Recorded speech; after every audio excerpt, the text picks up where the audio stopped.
not the mistakes that I have made, or any of the things that cause me pain. I am not the pieces of the dream I left behind. I am light. I am light. I am light. I am light. I am light. I am light.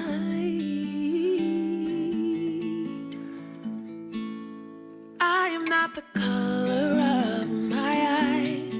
I am not the skin on the outside. I am not my age. I am not my race. My soul inside is all light. Ooh. I am light, I am light. I am light, I am light. I am divinity defined. I am the God on the inside. I am a star, a piece of it all. I am light.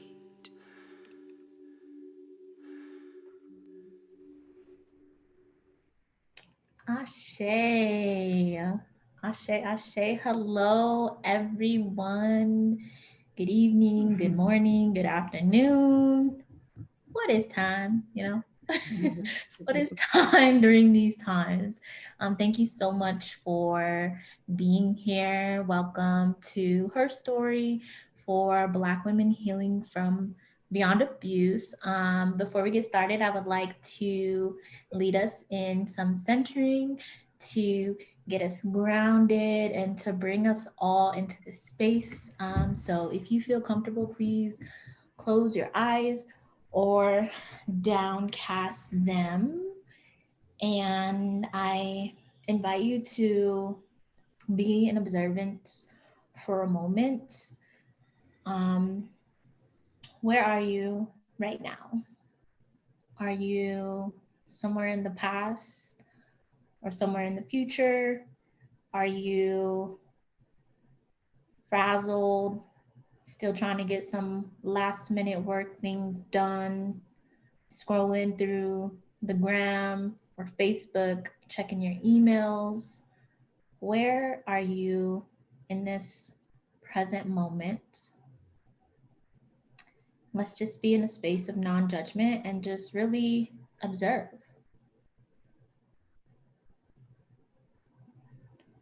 And now I invite you to call yourself into this moment.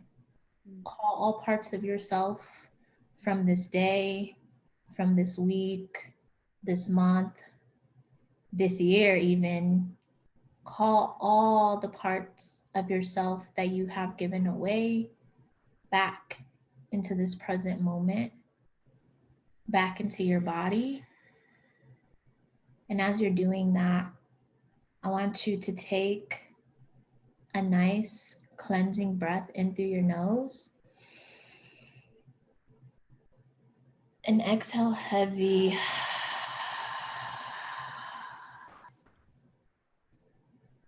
Bringing your whole self into this moment. Let's take in one more nice cleansing breath in through the nose.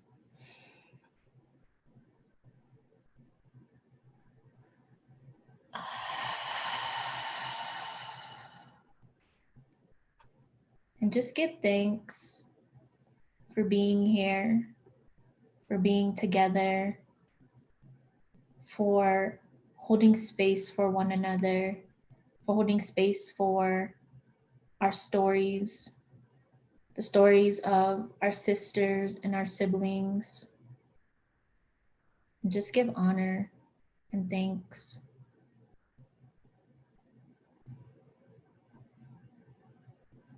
When you feel ready, I want you to bring your chin to your chest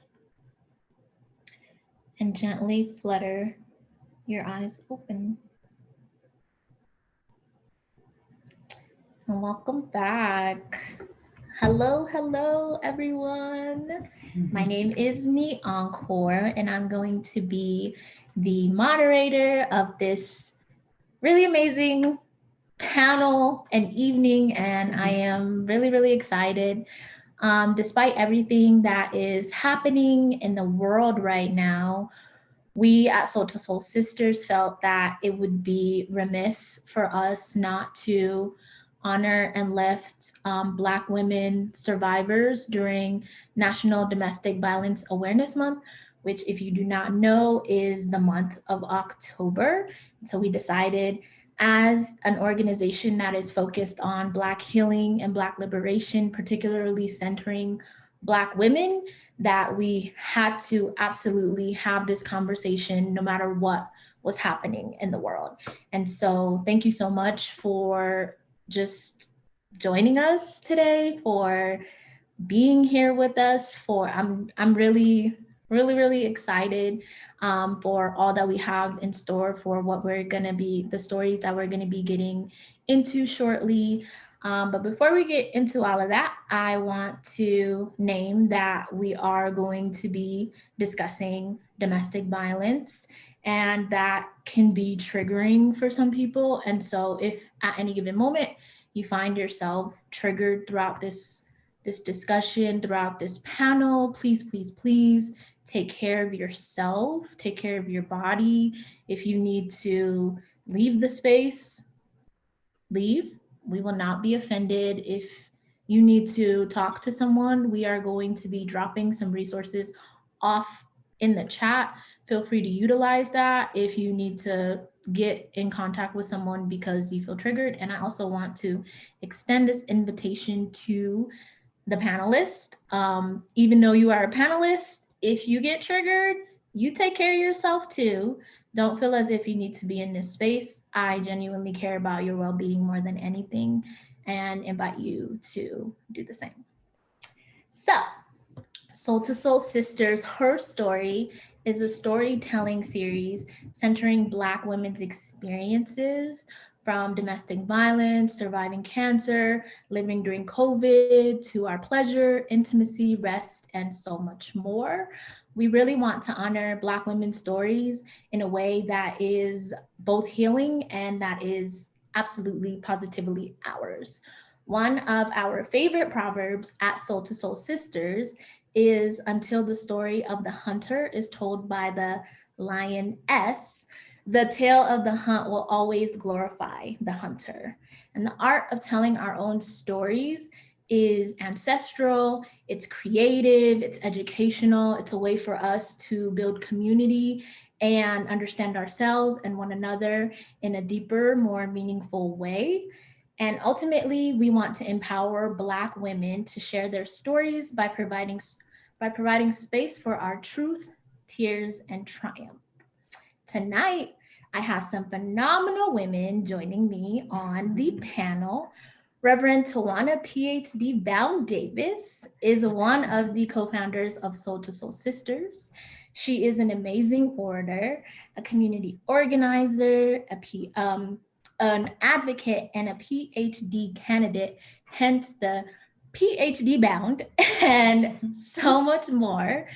Lauren Johnson she's new to the Soul to Soul Sisters team. She is our Practicum resident, and she is currently pursuing her master's in divinity at Iliff School of Theology with concentration in women's pastoral care. Come through, Black excellence. And she is also a boss in all the ways. And then right here is my sweet, sweet love, Ash Ferguson, who is Soul to Soul Sisters operations manager. She is the epitome of Black girl magic. She is a spiritual warrior, a wellness practitioner who specializes in spiritual coaching, ancestral medicine, and energy healing. So thank you so much for being on this panel, all of you. I'm so excited. There's so much beauty and brilliance here. And it's really an honor to be able to moderate this conversation. So let's get right into it. I want to start our conversation by naming what domestic violence is. And so, Lauren, I would love for you to kick us off, and Ash and Rev T, feel free to chime in too. So, Lauren, what is domestic violence?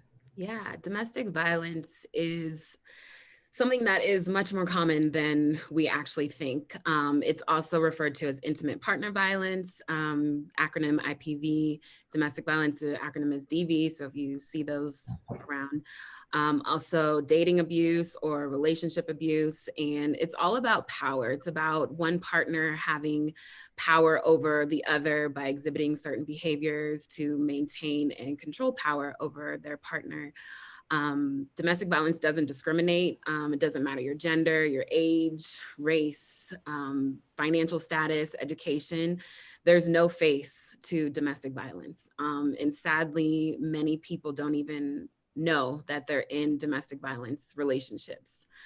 I pulled up some statistics from nomore.org that I just thought were really alarming and surprising. So I just wanted to share some. It says 1 in 4 women and 1 in 9 men experience violence from their partners in their lifetimes.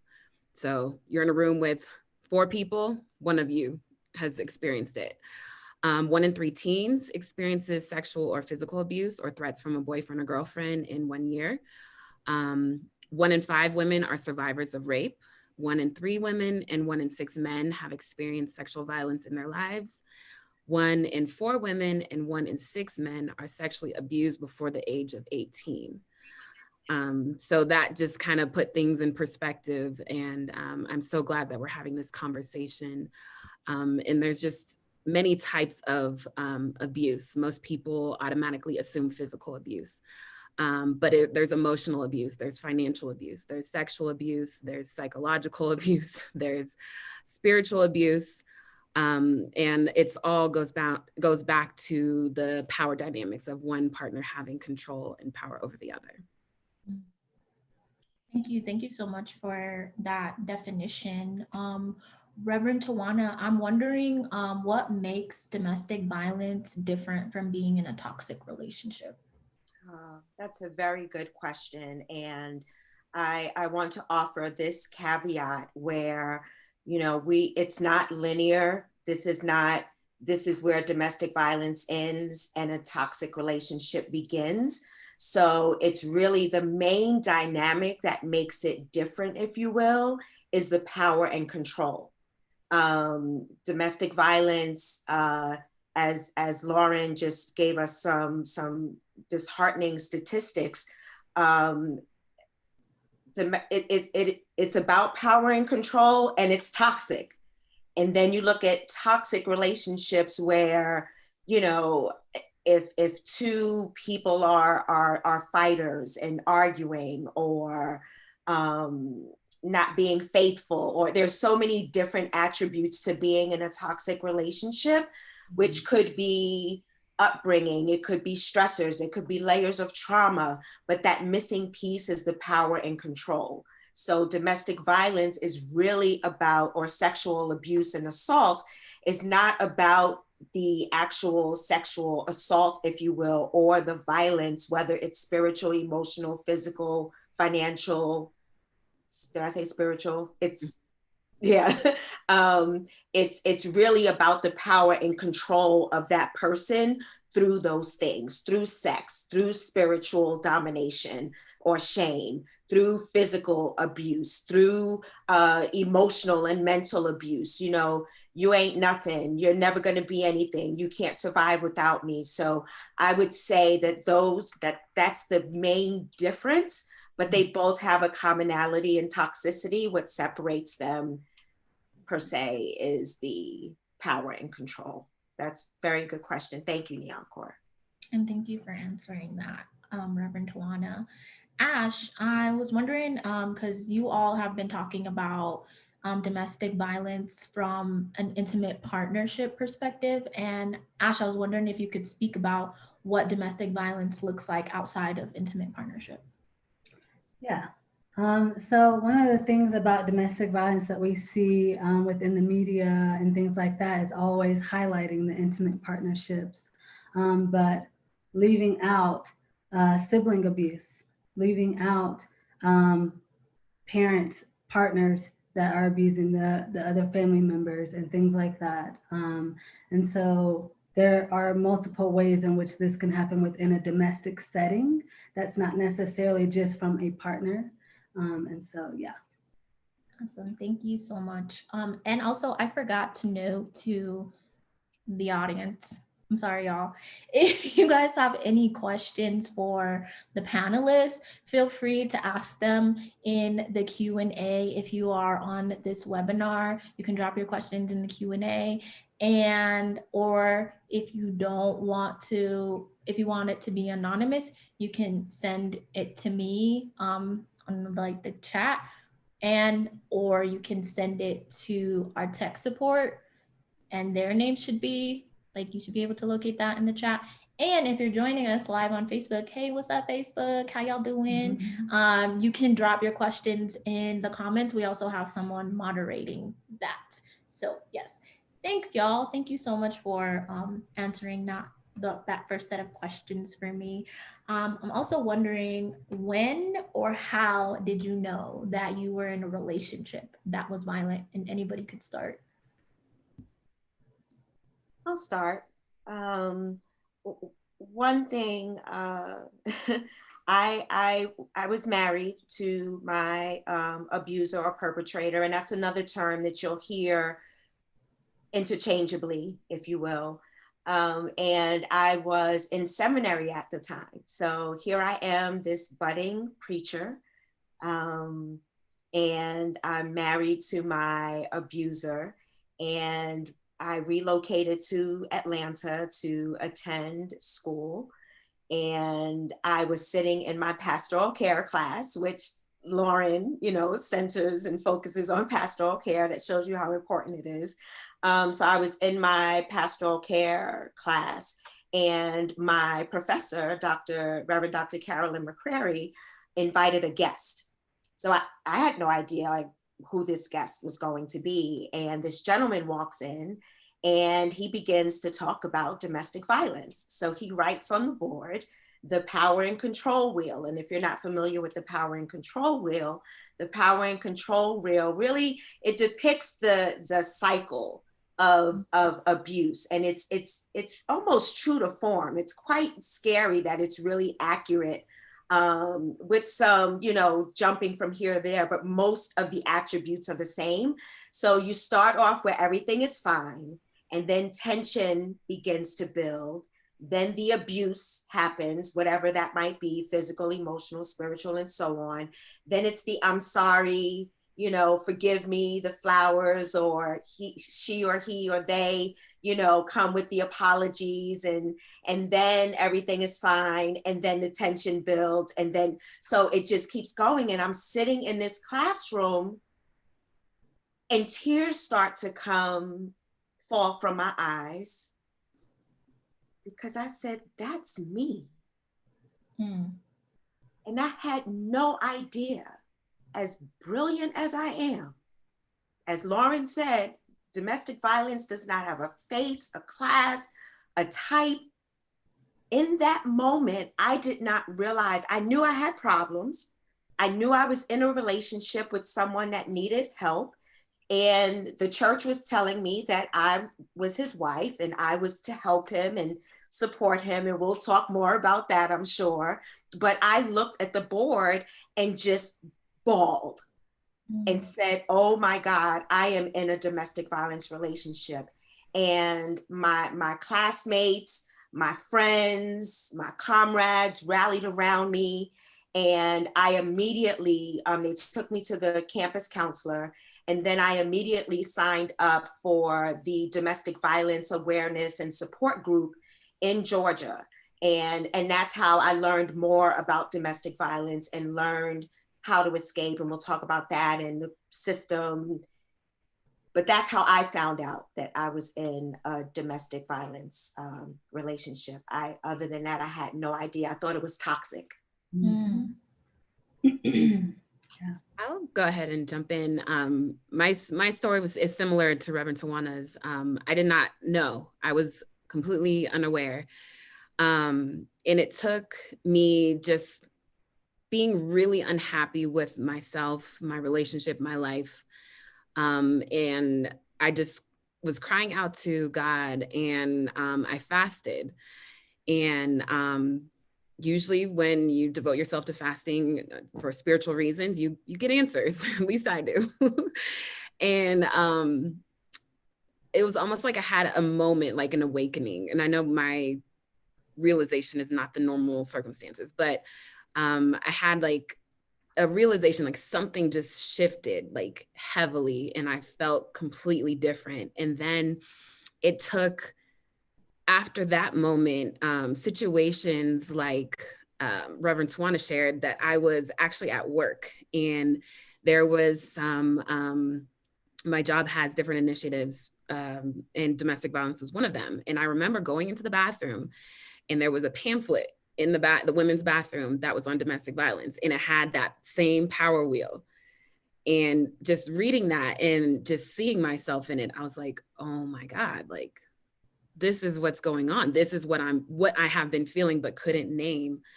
And then once I had that awareness, just doing my own like research very covertly, because I was just, I didn't know what I was feeling. It was so much confusion.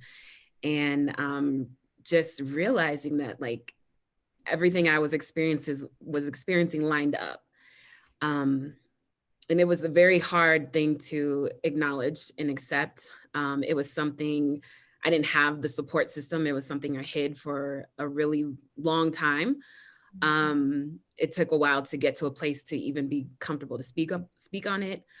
But I just am so grateful for just things like this panel, this webinar, for pamphlets, for websites that is out there, because you never know who's going to come across it or when we're going to come across it. So if had it not been for that pamphlet in the bathroom at my job, that sparked something.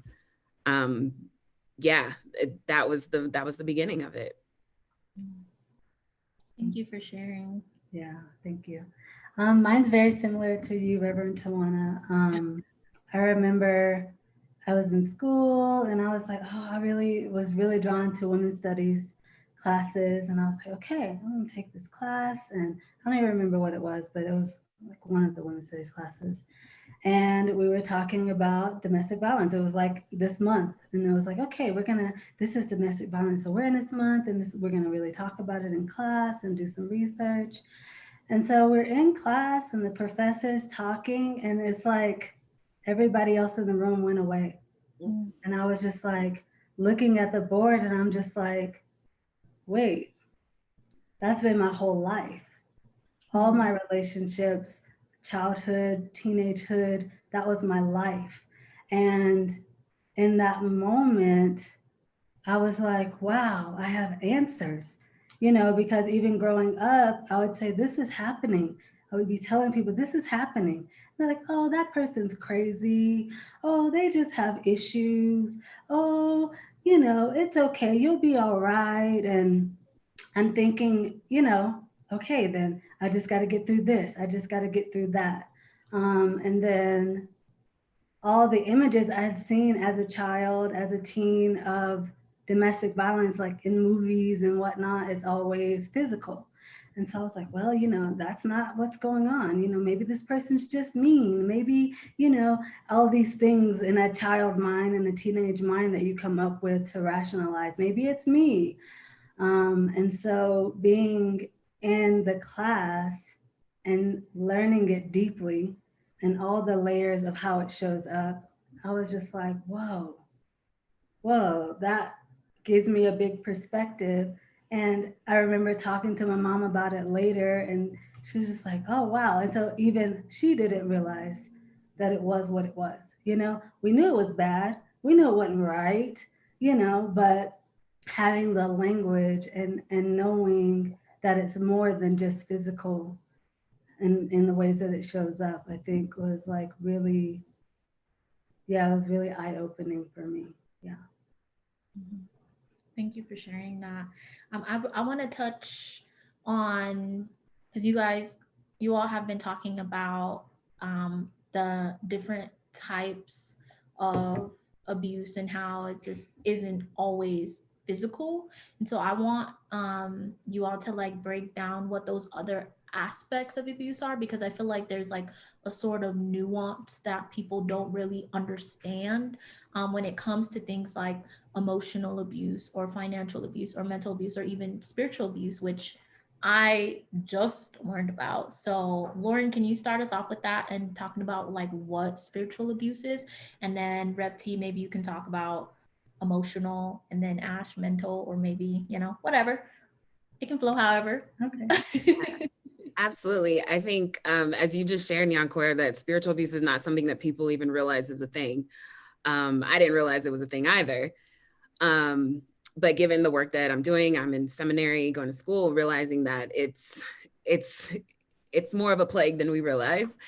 So just to share a little bit about it, spiritual abuse can be just as harmful, if not more, than other abuse, because spirituality is really, really personal. That's like someone's soul, like their beliefs, who they are.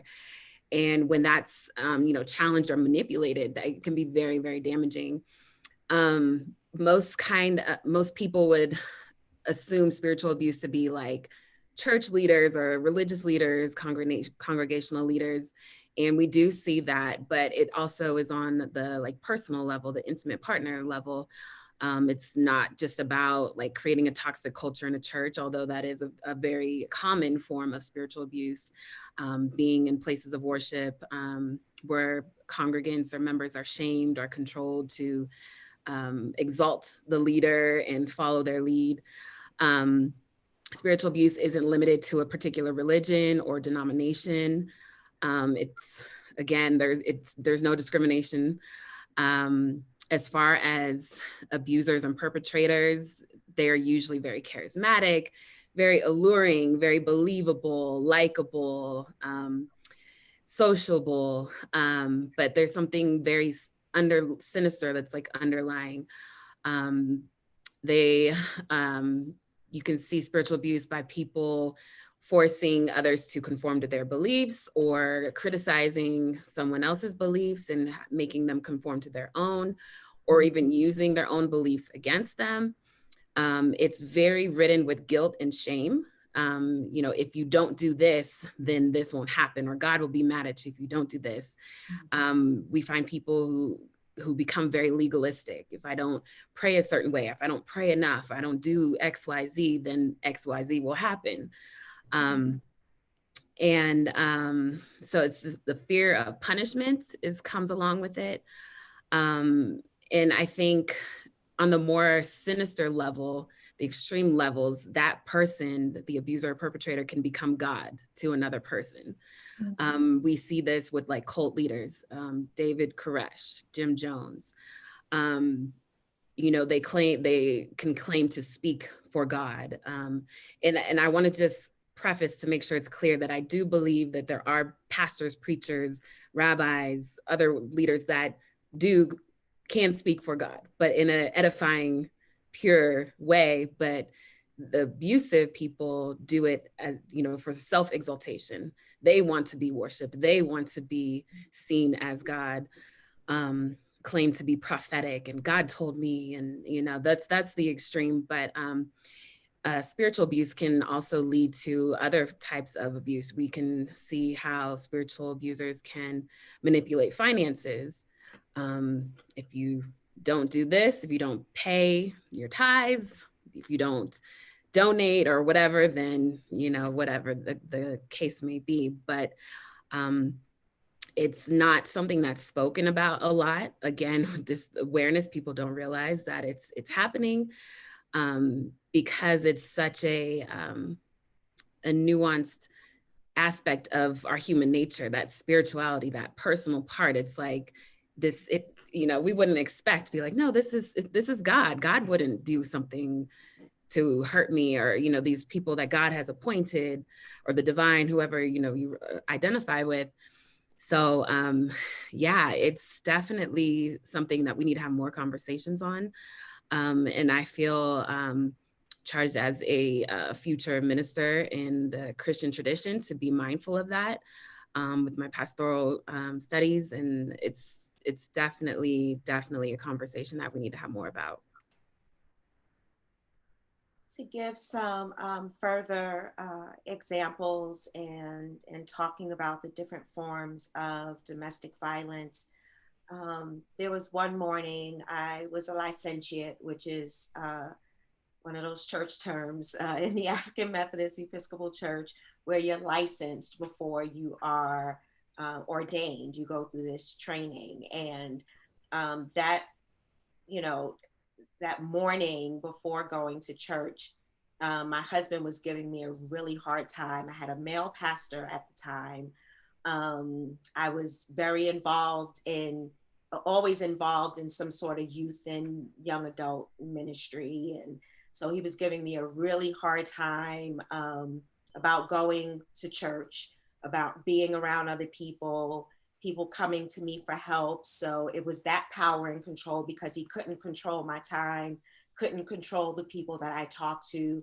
So we had a huge, huge just verbal blow up. And he went from soup to nuts with talking about religion, spirituality, who am I sleeping with in a church, and why do I have to go to church? So I go to church, I put the smile on my face, I have on my black suit, I get through the church service.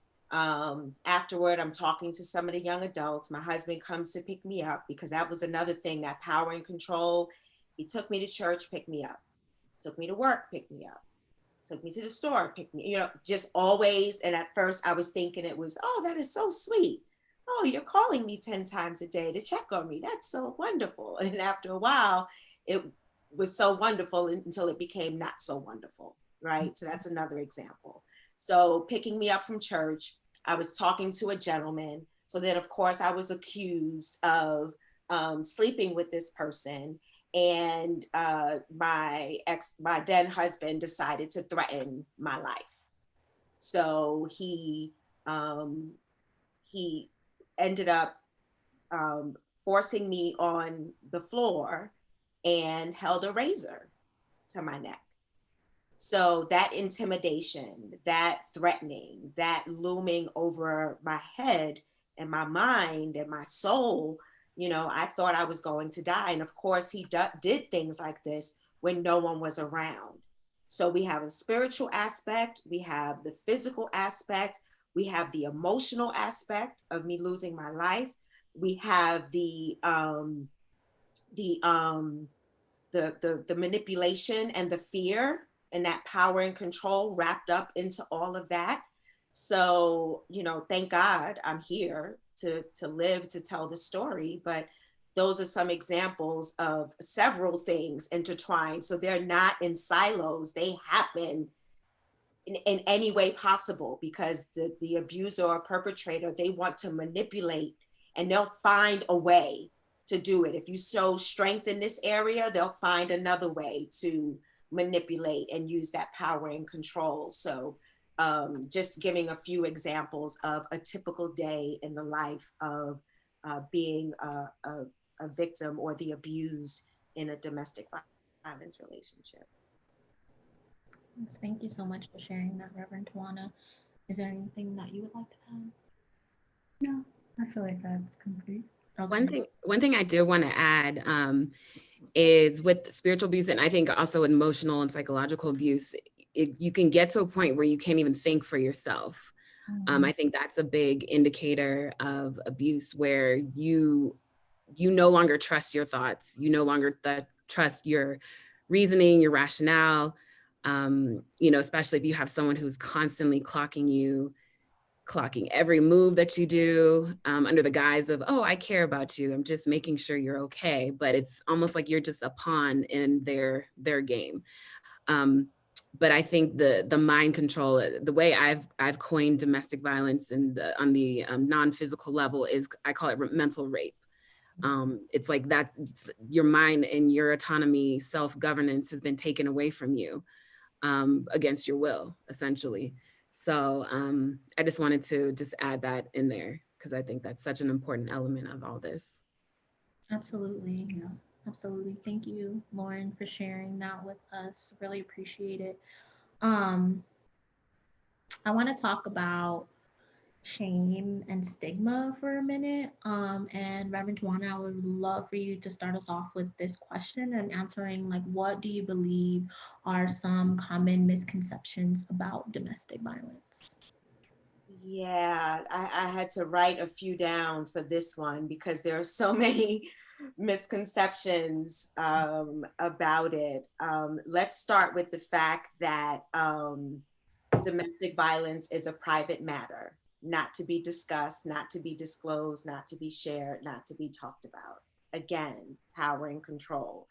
Another misconception, in my experience, domestic violence, as Ash alluded to earlier, oh, it's not that serious. You know, they were drinking or they were this or they had a bad day. Myth, misconception. This one here, victims provoke their perpetrator or abuser. Well, did you have dinner ready? What did you do to piss him off or her off? What did you do to make them mad? And it puts, it re-victimizes the victim. Another one in my experience, it's easy for the victim to leave. It's not easy for the victim to leave. When I was being attacked another time by my abuser, this is when we had the flip phones, not the new Galaxy flip phone that they came out with, but the regular old flip phone where you had to hit the numbers 3 or 4 times. So that's the flip phone. But the number 9, if you held it down, called 911. So my abuser didn't know, but however I did it, only God, I was able to get to my phone and hit the number 9, and the police came and and arrested him. So I had to go to the go to the police department to file a report and show the bruises like on my neck. So they took pictures and stuff. And my then husband is in the cell. Like I can see him and he can see me. And he is literally climbing on the bars, like threatening me, literally, because he lost all power and control in that moment. All power and control. So, it's not a matter of it's easy to leave because your life is at risk. So, and we'll talk about this in a minute, but talking about a safety plan, talking about the power and control where the abuser knows where you work, y'all may live together, knows your family, knows where you worship, knows your favorite restaurant, knows all your friends, know where they live, but yet you don't know much about them because they have isolated you. And now if you try to leave, where are you going to go? And how are you going to not only protect yourself, but if you have children, how are you going to protect your children? How are you going to protect your neighbor, your friends, your family? So it is just not easy for a victim to leave, because even with a safety plan, we'll talk about what does a safety plan really look like. So it takes an average of, and I think this statistic is still the same, it takes an average of someone who is in an abusive relationship 7 times to leave. So they try to leave, and then there goes that power and control wheel where they're sorry, they're going to get help, they're going to get counseling. And that was me. It took me several times to leave. Did I leave him after that incident? Nope, because he promised to go to counseling. That was my husband. And the Bible said that I should not divorce and blah, blah, blah, until Reverend McIntyre said to me in seminary, don't let the Bible be the belt to beat you. So she said, this is very oppressive it's oppressive language. You got to think about who wrote the text, who interpreted the text, what was the location of the text, so all of that, right? So it took me 7 times to leave because I had to go through these phases of awareness and liberation, which is why it's so important for us to have these conversations, because we need to let beloveds know that it's not easy. And I see you, and I see you, and I know it's not easy. And it does take an average of 7 times for a person to leave an abusive relationship. So those are just some of the myths and misnomers that I thought of just in my own experience. Wow, thank you so much. Thank you. Ooh, you just said some things. Wow. Ash, I'm wondering if you can talk about some of the shame that you experienced either during or after your relationship. Yeah, my ships were complicated. I similar Reverend Tawana, take 7 times to leave. And so while being in them, I'm like, well, this is my best friend. And I don't have any other friend. I've been isolated. I have no other friends. And, like clinging to like, what am I gonna do? Where am I gonna go? How am I gonna afford a place? Who is supporting me? And then thinking it's all just in my head. Like, well, nobody's telling me that this is an abusive situation. Nobody is telling me that I should leave. Nobody's telling me that I need to get help here, and so it's just like, maybe I'm creating this in my mind. Maybe I'm being dramatic. Maybe it's not as bad as I think. So being in that and not having anyone reflecting back to me, sis, you're not okay. Sis, this is not okay. Was like, had me in my head, like, maybe I'm crazy. Maybe I need to get help. And so then I became to like hide it, like, well, there's no point in me telling people what's going on if nobody is like, girl, this is not okay. These are the ways in which this is not okay. So there was nothing there. And so it was like, okay, let me just hide it. Let me pretend in public that I'm okay. Let me just be quiet so that I don't get accused of flirting with anybody.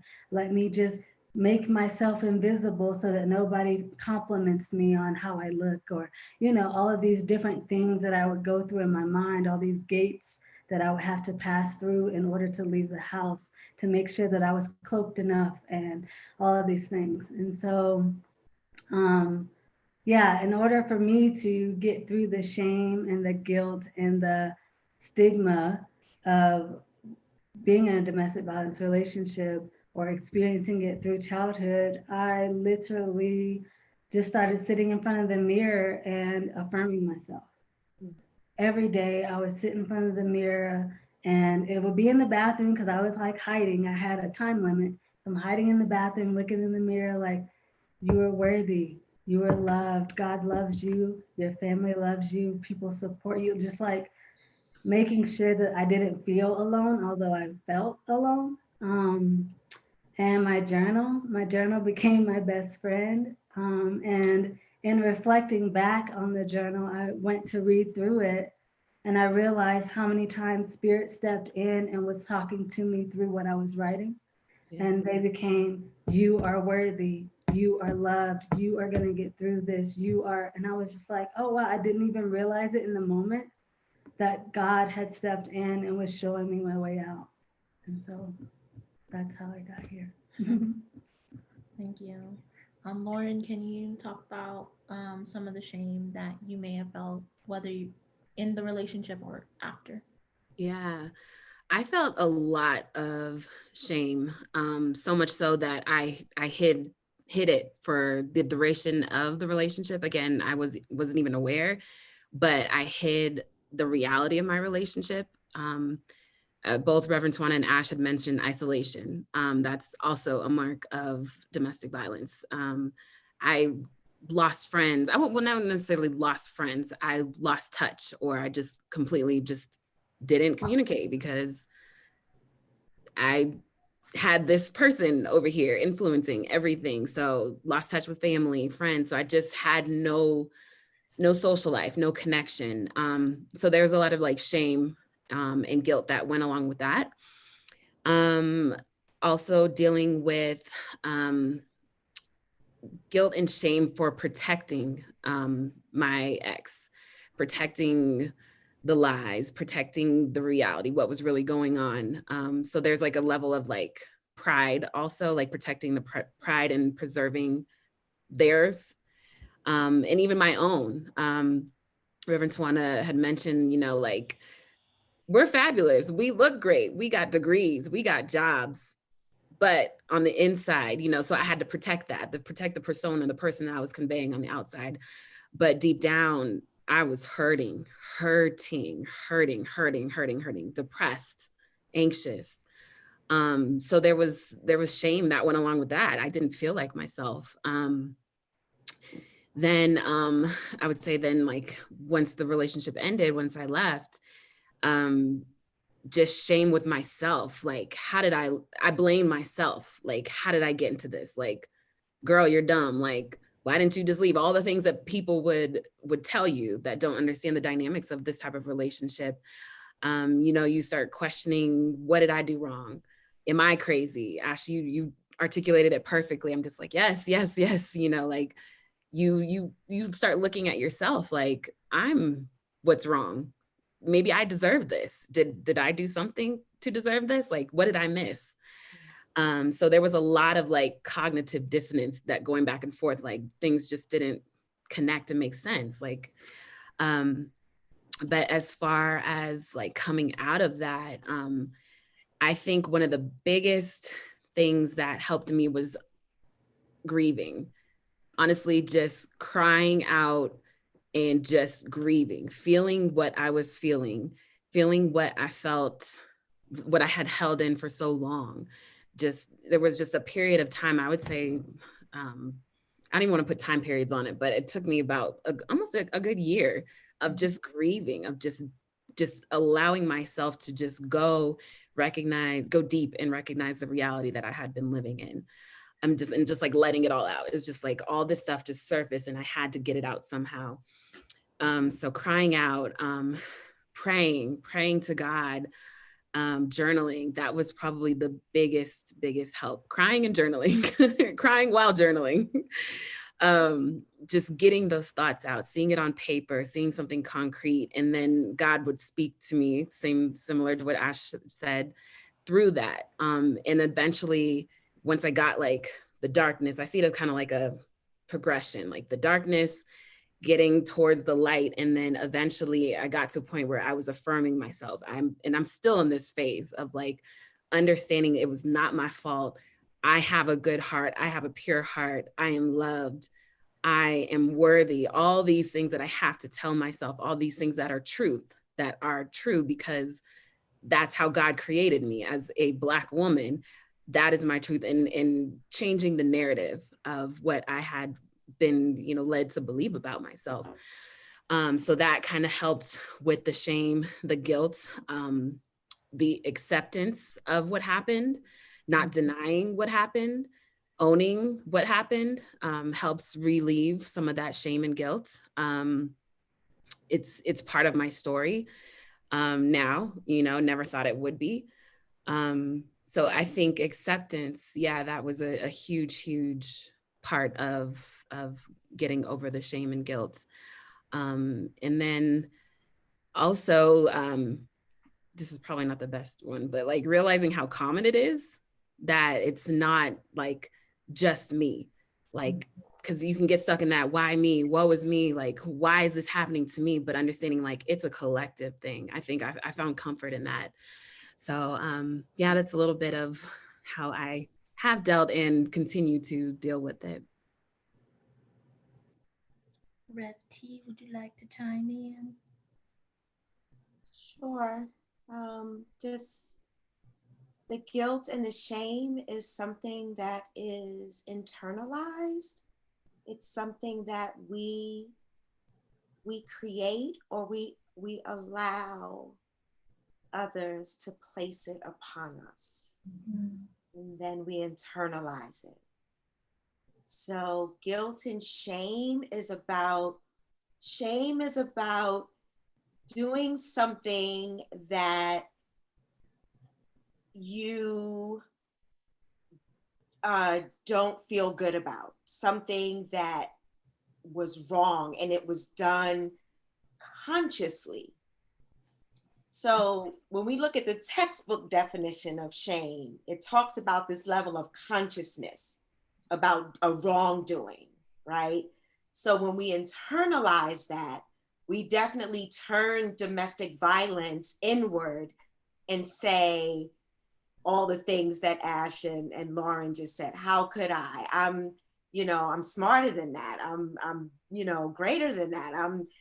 But that guilt and that shame is definitely internalized, which again is another reason why we uncover all we are vulnerable, and we open ourselves up to dispel the guilt and the shame that we have hid and have internalized, and then has manifested in further continuing to be involved in this relationship. Not that it's our fault, but it's because of that internalized shame that we continue to justify being in this relationship. Because as it was stated earlier, sometimes your mind, you are so rooted in what is around you, and it's almost brainwashed. That manipulation, Lauren alluded to rape earlier, right? Exactly. That mental rape, that's real. Stripping away your dignity, stripping away your knowledge and your confidence and your beauty and your divinity, and stripping that all away until you begin to believe and think the things that you are being told and experiencing. And it takes a village and a community like this to begin to talk about, I see you, beloved, and it's not your fault. Yeah. I don't care what stage in life you are in and what you are going through, you do not deserve this. And it's not your fault. Yes, thank you. Thank you so much for that. And on that note, I know that Lauren and Ash have touched on like a little bit about like how they began to find healing through like journaling and affirming themselves. Rev T, do you have anything to add about how you were able to begin finding healing on your journey? Listen. I say this all the time, healing ain't easy.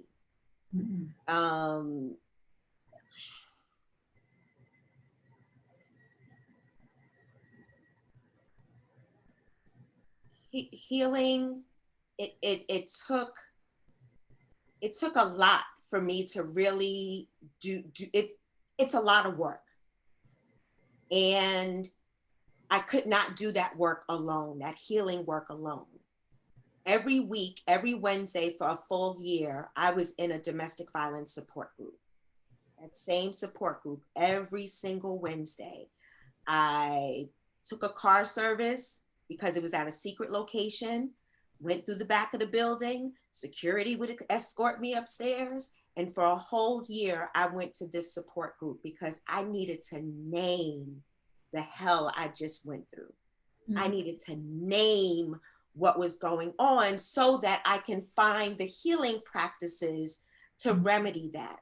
Like, you don't treat a broken leg the same way you would a cut, right? So I had to name that so I knew what those healing practices might look like. And I also had to align myself with spiritual people in the church or outside of the church that was in alignment with healing and liberation and freedom and dignity, and not people who were going to further oppress me and abuse me through the word of God. So that healing process, as Lauren said, was a very lengthy healing. I can't even begin to guess how long it took, but it definitely took therapy and counseling. going to the support group for a year, praying. I would lay out on the floor. It's 7 o'clock. The 34th Psalm and the 91st Psalm every single morning and night. So the healing process was not only long, but it was very dynamic as well. I had to talk to my children. Mm.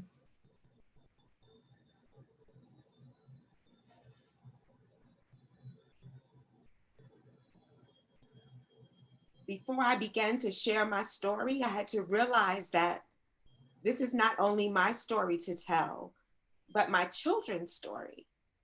So I needed to talk to them to begin that healing process as well. So not only was it for me, but then the healing process for my children and for my family. And then being able to come to my community and to do so in a way where I still continue to pray for covering, because I don't know where my abuser is. And when your abuser leaves a message on your phone telling you that he is going to bury you next to your father,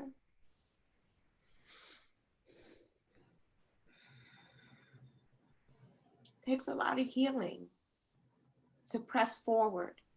And why? Because I needed to heal so that I can love and I can restore that dignity and restore some semblance of self identity that wasn't contingent upon my ex-husband, so that I can be in beautiful relationships like this, so that I can love on my children, so I can share my story with community. Because without that healing, then as a lot of leaders do, faith leaders do, they end up bleeding all over the congregation because they don't deal with their own shit, right? And that's not what I wanted to do. So the healing process is complex, it's dynamic, it's long, and it's work, but it happens and it can happen. And we are living testimonies that it can happen. Mm. Thank you for sharing that. I also want to touch on forgiveness. You know, like I feel like,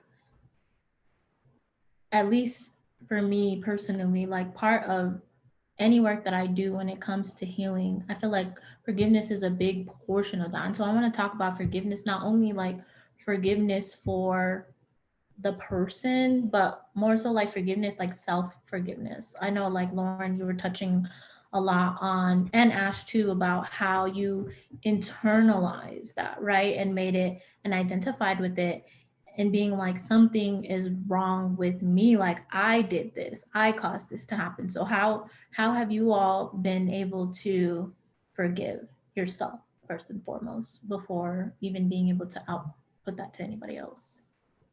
Ash, you can start. Okay.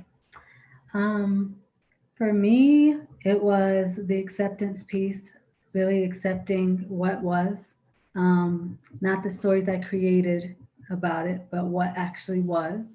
And so once I got to that acceptance piece, then I was like, you know what? I feel like my life was set up. I was born into survivorship as a premature baby fighting for my life. I've survived a lot of things.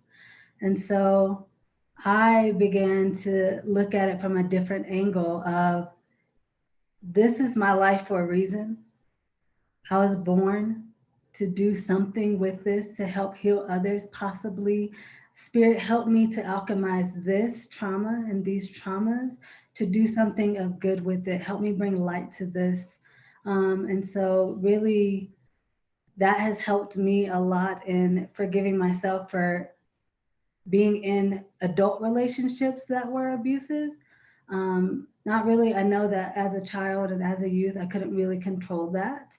But as an adult, I saw how I got there. And once I saw how I got there and the stories that were attached to those earlier life things, situations, experiences, once I saw the stories that I created within myself about what those were and buried them. And I was like, you know what? Those are not true. These are the things that happened. These are the facts. The things that I added to it, I'm not worthy, nobody loves me, nobody hears me, all of that was the story. And so burying that story has helped to liberate me into my healing and liberate me from the attachment to victimhood into full survivor. And so, yeah. Thank you. That was really beautiful. How about you, Lauren? I just wanted to say, like, just through this conversation, I love how just through storytelling, because this is her story, how there's just like this weave that goes through all of us. So just hearing both of you speak, I'm just like, I did the same thing. Like, yes. So I just had to point that out. But as far as me learning to forgive myself, I really had to lean on my relationship with God. And that was really challenging because part of my abuse was spiritual abuse. So it's like, how do you rely on the thing that was used against you? So I had to really rectify that. And that took a lot of work and intentionality.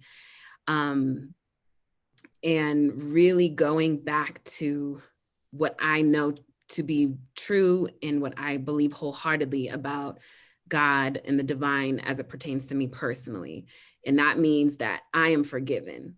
I believe that Christ died so that I could be forgiven. That's what I've held on to, and I continue to hold on to. So it's like, if the Creator can forgive me, why can't I forgive myself? So that sounds so simple, so cliche, but that's really what grounded me.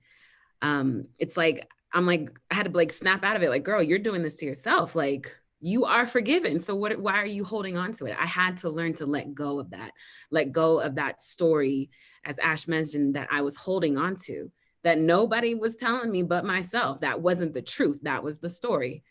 And so I had to really go down and dig for that truth. And just realizing that when you're in a place of disparity and you yearn to get on the other side, it's like by any means necessary. And I'm like, if I want to get out of this, I need to get out of my own way. I need to do whatever dirty work internally, come to realization, the acceptance, all of that in order to get to the other side.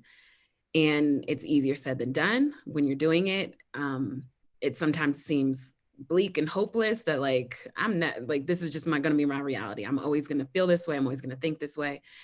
But truly constantly reaffirming myself of the truth. And it was daily. It was not even daily, it's probably hourly, moment by moment. It's almost like when I felt myself kind of like slumping down, I had to like catch myself and change the thoughts.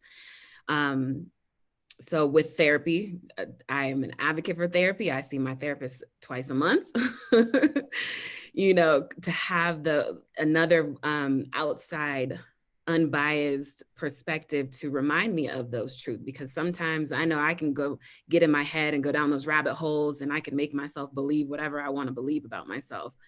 But then it's like, I just have to snap out of it sometimes and go back to journal entries, and just remember the truth. And I think you have to know what the truth is about yourself. And that's part of the healing as well. So, there's difference between thoughts, and then there's difference than the truth. So I think that was the biggest grounding point, and just knowing what God says about me. Absolutely. Thank you so much. Repti, how about you? Yeah, thank you, Lauren, for that, because I had to learn to love myself with what my professor, and I always go back to seminary, it's nothing like HBCUs, just a shameless plug. Nothing like my professor telling me that Dr. Godwin said, love is unconditional positive regard. So I had to have this unconditional positive regard for myself, like despite what I've been through. And I tell this story that I fell in love with myself in seminary. Prior to that, just my life full of ups and downs and crazy decisions, and the list goes on, I realized that I just didn't love myself. On the outside looking in, it seemed like I did, because I had like this double life. On the outside, I was successful. But as Lauren said earlier, on the inside, I was jacked up. So once I fell in love with myself, then I was able to heal and then forgive myself. What am I forgiving myself for? For not loving myself enough. Not forgiving myself for being in a domestic violence relationship, because I have nothing to ask for forgiveness for. I didn't do anything wrong but love my husband. So I had to forgive myself for not loving myself, period. So I had to go through that. And then it took some time. Again, this quick to forgive, forgiveness was really for me. It was really about me. And in the midst of that, forgiving my ex-husband, because I wanted to walk away with a clean heart. Like, I did not want to hold on, you know, I didn't want to hold on to that toxicity and then have it manifest in my body, right? Mind, body, or spirit. So my forgiveness was for self and for my ex-husband, because I needed it for myself. I want to make that clear. Like, I don't ever need to tell him. I don't ever need to talk to him. I don't ever have to let him know that I've forgiven him. I don't have to hug him. This was for me. So it helped me to live, and to live out loud, and to restore that dignity that we talked about earlier, and that self-love, and that self-honoring, and that divine self, and the magic and the mysticism that comes along with it. I had to learn all of that for myself and make sure that it was generated or manifested from me and not contingent upon anyone else. So that's my take on forgiveness. Thank you. And I also want to clarify that I wasn't trying to say that you had to forgive the person or anything of that sort, but more so because, like, in talking about shame, I feel like oftentimes we have to be able to forgive ourselves in order to fully heal that shame. So just to clarify, like, I absolutely agree with you.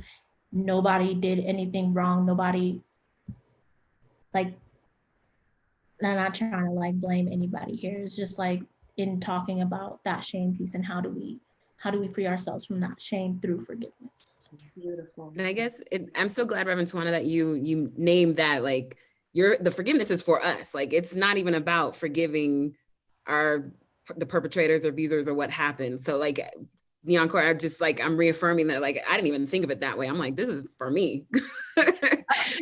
So yeah, that wasn't even a thought. It's like, no, we ain't talking about them. Absolutely. And so, like, Rev, T, and Ash, and Lauren, I want to really hold space and be able to offer resources to folks who may be experiencing domestic violence or intimate partner violence. And so before the time runs out and we go into the questions, I really want to center that and use some time and space to really talk about resources. Reverend Tawana, you talked about like safety plan. I would really love for you to continue on that. And if you all have any resources to share with those who may be listening, who may know somebody who is in a relationship that is abusive, what are some resources that you all have? Great question. I'm glad we're going to address that before we get to some questions in the chat and the Q&A. One, a safety plan. Overall, it is really about what does a safety plan look like. So the domestic violence hotline or No More and other websites. And again, even with that, go into those websites, make sure you clear your cache, You do it when you're alone, or clear your history, just to add that note. But the safety plan would include something like keeping a bag at a friend's house or something with a copy of your birth certificate or passport, or copies of your credit cards and things of that nature, toothbrush and clothes, and just a small getaway bag if you can't keep it in the trunk of your car. Finding a place to go in advance that is safe, that your abuser does not know. Making sure you get your order of protection, because although it is a piece of paper, and although the system, we can probably have a subsequent conversation about the system, but let's just, if in a better world, you would have this order of protection, and anytime that person would even attempt to violate, no, the paper does not stop violence or any type of violence with weapons, but it is a weapon in your arsenal that you can use to protect yourself. So finding a place to stay that's safe. Sometimes that means moving out of the same city or state, which is hard. Transferring your job. So the safety plan is really a meticulous way for you to further remove yourself from your abuser in a very methodical way. That's why we say to folk who want to help someone, please don't just tell them to leave, Right. or please don't intervene. Don't come to the house, like, come on, let's go, because that may hurt both of you. So don't tell them just to leave, because we've seen and we've heard that people have gotten killed trying to leave without that methodical plan, leaving while they're at work or, whatever. So the safety plan is really customized to your environment and your space and your circle. But I think the key point is to be very methodical about it, and to reach out to resources. If you call the domestic violence hotline, they're going to direct you to your local domestic violence center, and then they can help you walk through. You can tell them confidentially what you're going through, and they can help you develop a safety plan and give you emergency numbers and things of that nature, so that you can be safe and escape when the time is right. Yeah. Thank you. Lauren, Ash, do you all have any other resources for folks who may be experiencing domestic violence?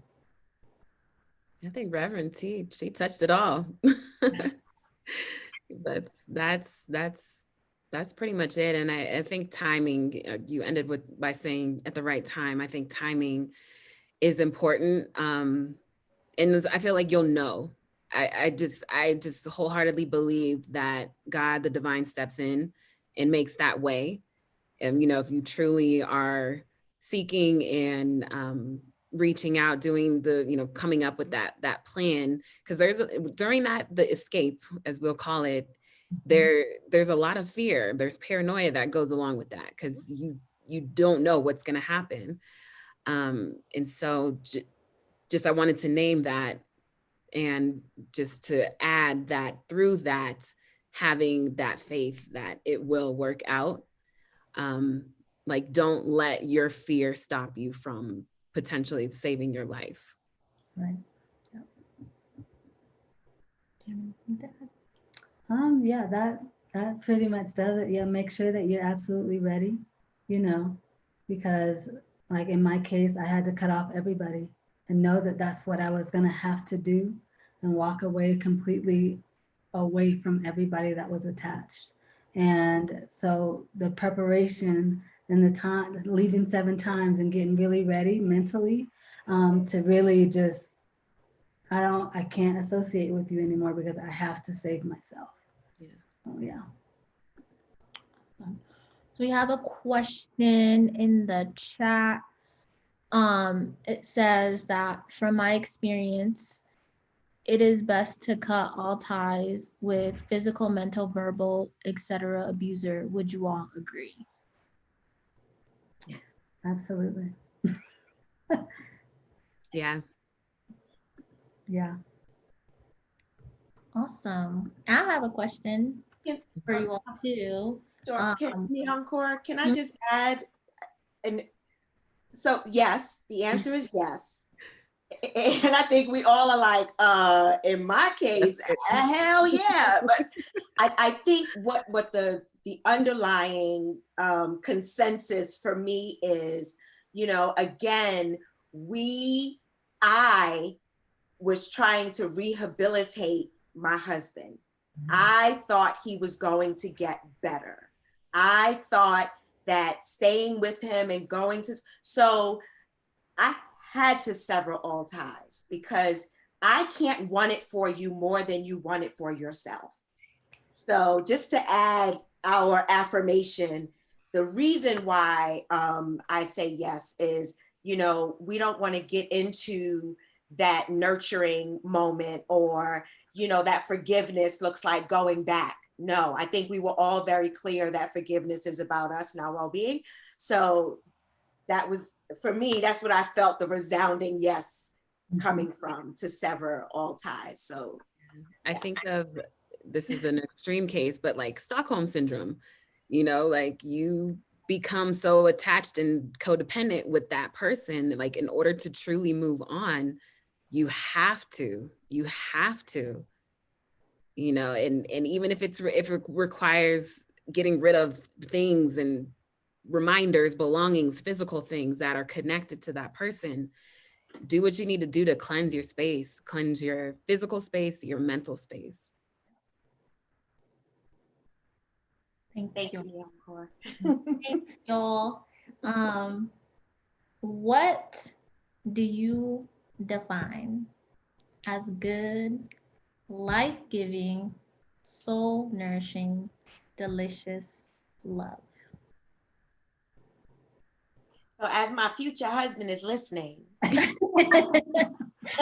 Eat it. I'll let somebody else go because I really so. Well, I love that you said that's the hope. Like, that just shows that through healing, you can still love. Your heart still can be open. So I think that's wonderful. That yes, future husband, if you're out there. Future partner, Yes, partner. listen, I know, whatever, future, yeah, there's hope. In love again. But to answer your question, I guess I'll go ahead since I'm talking. The word grace comes to mind. Anybody who knows me, I talk about grace all the time. That's what I associate love with. Grace as in just like seeing past the faults, and not in the sense of like, I'm for my abuser and perpetrator, but truly, if you allow yourself to be loved, having grace for yourself, allowing God and the divine to have grace, like letting that in. I feel like that is love. I just lost my thought. I'm just so full from this conversation, but yeah, I'll just leave it with the grace. And if the thought comes back, I'll chime back in. I'll go next. For me, it started with me learning to love myself in that delicious way, because it became clear to me that in order for me to know when love was here, that I had to love myself in the way that I wanted to be loved. And so it was like kind of ridiculous, but I would do like a visualization of me just dripping in honey and, just really nurturing myself and like being really sweet and tender with myself. And then love appeared. And when it appeared, I knew what it was.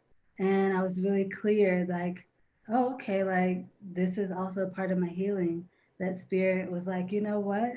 Here is someone to love you in the way that you've always wanted to be loved. And everything on my list was checked off, and all the things. And so I was like really clear that when it came, that it was here, and there was no question and no fear and no like, I don't know, and am I ready? And it was like, no, this is the gift.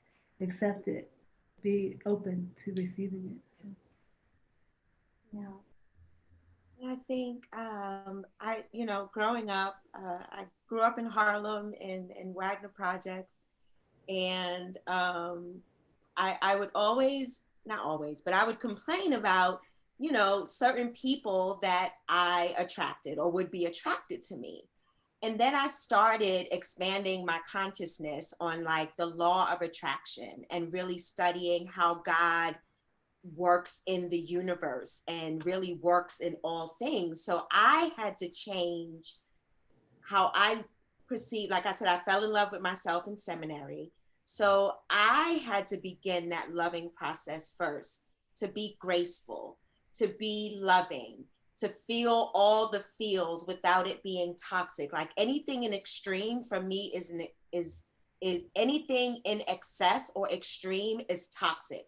So if you hover too much or love too much, or to me that is toxic. So I had to find that equilibrium, if you will, of love that was in the midst of friendship, intimacy, partnership, business people, whatever. It all had to come together in this essence of love, which is that unconditional positive regard.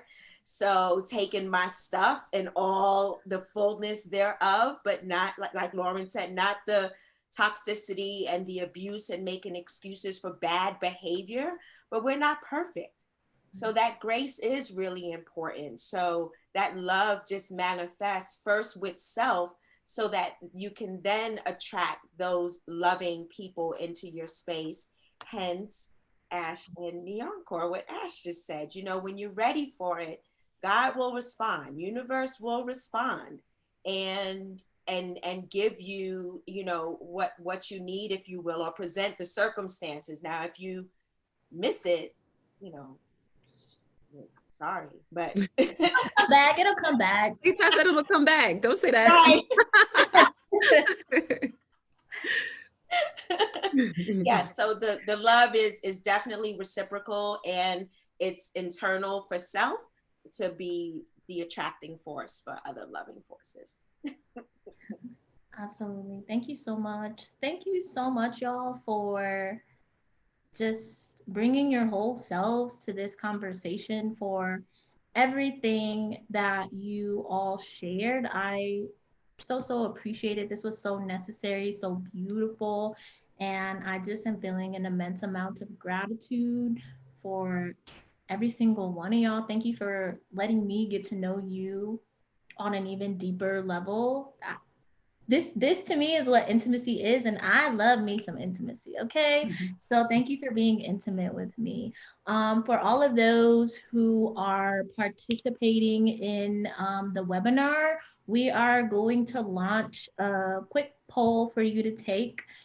Please fill that out, give us your feedback. It's literally like 3 questions. It's going to take 2 seconds, I swear. And also, after that is complete, we have Reverend Tawana, who's going to lead us in a closing. And I'm telling y'all, Rev T be speaking poetry. I already got the chills. That was really weird. I just got the chills. She didn't even say a word. So I already know it's about to be fire. So You already feel it. You already feel it. So please, yes, please complete the poll. Let us know how we did. Let us know what you think, what you're wanting in the future. If you want us to continue having conversations like this, it'll be really helpful to know that. And it looks like it's about 3 people that need to complete it. So go ahead, 3 people. You got it. It's almost there. It's almost there. y'all know who you are. You know who you are. Don't play us. Yes. And Rev T, I will give you the floor. Yes, so this was just amazing. And if you can just take a deep breath with me, deep breath in through your nose, out through your mouth. And then I want you to keep breathing as you hear these words. As you hear these words that will be affirming, encouraging, covering, strengthening, loving. I see you. I see you. I hear you. I not only hear you, but I hear you deeply, which means that I'm not listening for a response, but I'm listening for a deep understanding of where you are and what you are going through. I am here to journey with you, strong Black woman, and not in the strong Black woman trope, but strong Black woman, we cry and we laugh. We experience joy and pain. We experience highs and lows and everything in between. That's what makes us strong, embodying who we be, and bringing our full divine selves into this world unapologetically, knowing that none of us deserve to be abused by family members, by spouses, by partners, by faith leaders, by community leaders, because you are worthy, you are loved, you are divine, you are unique, you are beautiful, you are brilliant, you are wonderful, you are wise, you are caring, you are full of dignity and grace. You can and will get through this. You can be supportive of those beloveds who are going through the trenches of domestic violence abuse. You can speak life into someone's, that's how much power you have, speaking life into what seems to be someone's dead situation. You are worthy of all this and then some. Know that and carry that in your heart and in your spirit and in the depths of your souls. Knowing that there's a lot of things that this world can take away, but one thing that it cannot take away is your divine, beautiful selves, your joy, your unspeakable joy, and your unconditional positive regard, the love for self. So as we leave this moment, but never leaving community, let us continue to speak up and speak out about domestic violence, intimate partner violence, child abuse, elder abuse, sexual abuse. Let us speak life into all those victims so that they can move from victims to victors. Move from victims to survivors and then thrivers. May Spirit cover each and every one of you and just impart in you all the love until it overflows and gives you the strength to move forward, to be safe, to be healthy, and to be whole. You are worth it, and you are worthy, beloved. I see you. I hear you. And we love you. Blessings.